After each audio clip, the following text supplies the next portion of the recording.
물을 많이 마셔야 좋다는 얘기는 매번 듣긴 하는데 평소 갈증을 느끼는 거 말고는 이상 증상은 잘 못 느끼는데 물을 많이 안 마시면 어떻게 안 좋길래 많이 마셔야 한다고 이야기하는 걸까요?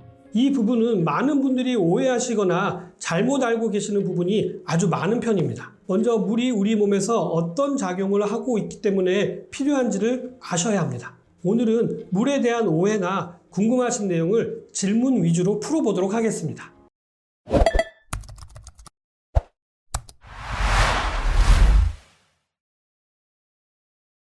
먼저 물이 우리 몸에서 하는 역할은요, 아주 다양합니다만 가장 중요한 부분은 용매로서의 역할을 하는 것입니다. 용매라고 하는 것은요, 어떤 용질을 녹여내는 물질을 이야기하는 것인데요. 이러한 작용이 필요한 것은 어떤 물질을 운반하기 위해서입니다. 우리 몸에서 혈액인데요. 혈액은 산소와 영양분을 각 세포로 운반해 주고요. 각 세포에서 나온 이산화탄소와 노폐물을 녹여서 운반을 해주는 작용을 합니다. 우리 몸의 물은요, 혈액에만 존재하는 것이 아니라 각 기관에 점액이라든지 심지어 세포 안에도 존재하게 되는데요. 대부분 용매로서의 작용을 한다는 것입니다. 이러한 일련의 과정을 우리는 흔히 대사라고 하죠. 대사가 이루어지지 않게 되면요, 우리는 생명을 유지할 수가 없기 때문에 죽게 되는 것입니다. 그래서 물이 없으면 죽는다, 이런 이야기를 하는 것이죠. 원활한 대사가 되기 위해서는요, 물을 자주 많이 드시는 것이 좋다고 이야기하는 것이죠. 물을 무한정 많이 마시는 것이 좋을까요? 그것은 아닙니다.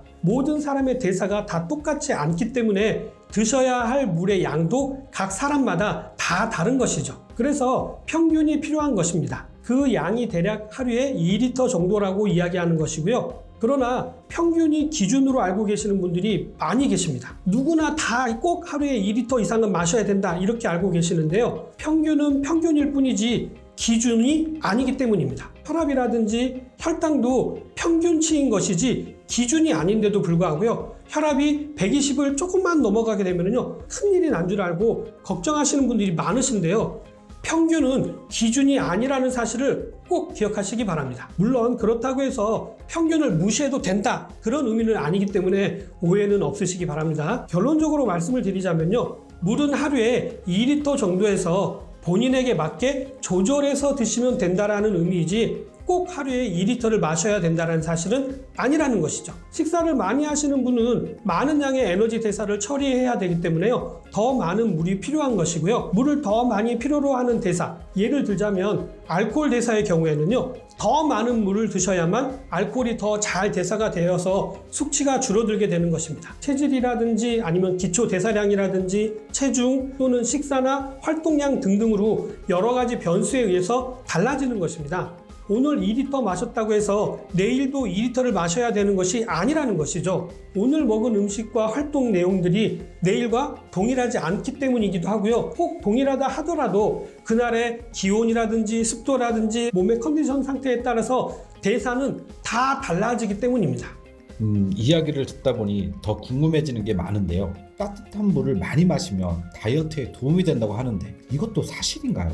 물이 대사를 주관하기 때문에 물을 자주 많이 마시면요, 대사를 촉진하여서 다이어트에 도움이 됩니다만 일정 수준 이상은 그 효과가 없습니다. 그리고 찬물, 더운 물은 관계가 없습니다. 따뜻한 물은 찬물보다 대사를 빠르게 촉진하기 때문에 도움이 되고요. 찬물은 36.5도씨까지 물이 몸에서 데워야 하기 때문에 더 많은 에너지를 사용하기 때문에 다이어트에 도움이 됩니다. 물 이야기하면 가장 많이 받는 질문 중에 하나가 따뜻한 물이 건강에 좋으냐 아니면 차가운 물이 건강에 좋으냐, 이것도 체질에 따라 다른 것이지 무조건 따뜻한 물이 건강에 좋은 것이라는 것은 잘못된 상식입니다. 참고로 저는요, 열이 많은 편인데다가 위에도 열이 많은 편이라서요, 늘 얼음물을 좋아합니다. 한겨울에도요, 찬물이 좋습니다. 누구에게나 동일하게 해당되는 것이 아니기 때문에 본인에게 맞는 물을 드시면 되는 것입니다. 그러나 누구에게나 좋은 물은 있습니다. 그것은 바로 음양탕인데요. 아침 공복에 드시는 것이 가장 효과가 좋습니다. 시간과 관계없이 수시로 드셔도 좋은데요. 남녀노소 누구에게나 다 권장해 드립니다. 생숙탕과 음양탕이 뭐가 다르냐라고 질문하신 분도 계시는데요. 그냥 이름을 달리 부르는 것 뿐입니다. 그렇다면 어떤 물이 좋은 물일까요? 이 질문도 아주 많이 하시는데요. 인터넷 같은 데 보면은요, 좋은 물의 조건이라고 해서 몇 가지를 언급하고 있는데 알칼리수가 좋다고 하시지만요, 꼭 그렇지만은 않습니다. 우리 몸이 약 알칼리를 유지하는 것은 약 알칼리수를 마셔서가 아닙니다. 항상성에 의해서 우리 몸의 미네랄 또는 전해질에 의해서요, 약 알칼리를 유지하게 되는 것이지 알칼리수를 마셔서 되는 것은 아닙니다. 양수가 바닷물과 비슷하다고 해서 임산부가 바닷물을 마셔야 되는 것이 아닌 것과 같은 이치죠. 또 끓인 물은 죽은 물이니까 생수가 좋은 물이라 라고 하지만요, 이것 또한 잘못된 이야기입니다. 일단 끓인다고 해서 물의 성분이 많이 변하냐면요, 그렇지 않습니다. 변한다고 한다면 용존산소 정도가 되겠죠.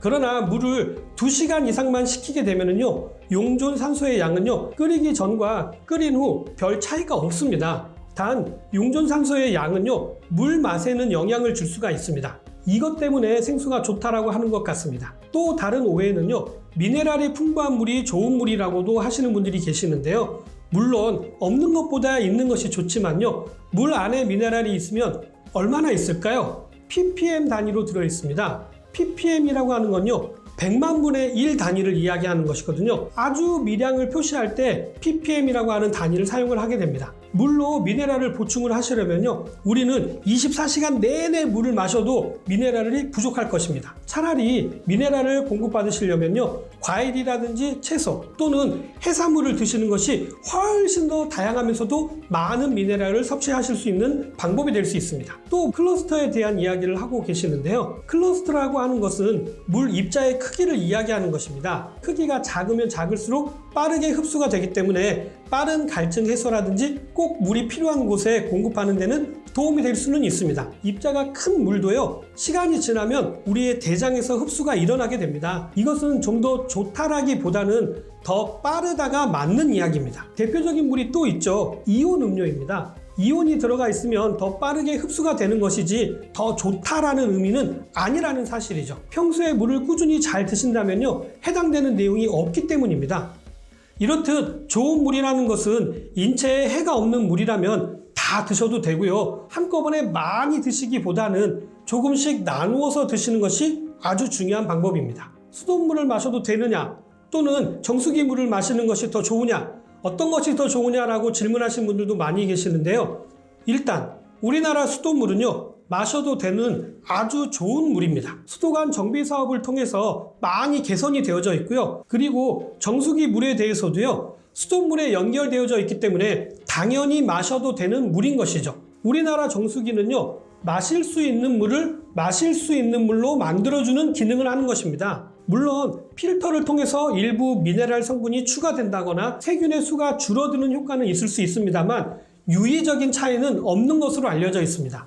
이미 수돗물 자체가 마실 수 있는 물로 합격된 물이기 때문이죠. 한 가지 더 알려드리자면요, 물도 맛이 있는데요, 맛있다고 알려진 물의 특징은요, 일단 용존산소가 풍부하고요, 적절한 미네랄이 함유되어져 있고 약간 차가운 물이 맛이 가장 좋다고 알려져 있죠. 물을 마시는 방법에 대해서도 말씀을 드리자면 갈증이 나기 전에 드셔야 된다는 사실이죠. 갈증이 났다라고 하는 것은 이미 탈수 현상이 일어나고 있다는 것을 나타내는 표시거든요. 탈수 현상이 일어나기 전에 미리미리 조금씩 나누어서 드시는 것이 중요하고요. 운동을 하신 후에 땀이 많이 흘려서 갈증이 심하다고 해서 물을 너무 갑자기 많이 드시게 되면요, 우리 몸의 전해질의 균형이 깨져서 건강을 해칠 수가 있기 때문에 이 부분만 주의하시면 될 것 같습니다. 오늘은 물에 대한 이야기를 해드리고 잘못 알려진 상식에 대해서 말씀을 드렸는데 어떻게 좀 도움이 되셨나요? 오늘 내용은 여기까지고요. 저는 다음 시간에 다시 찾아뵙도록 하겠습니다. 감사합니다.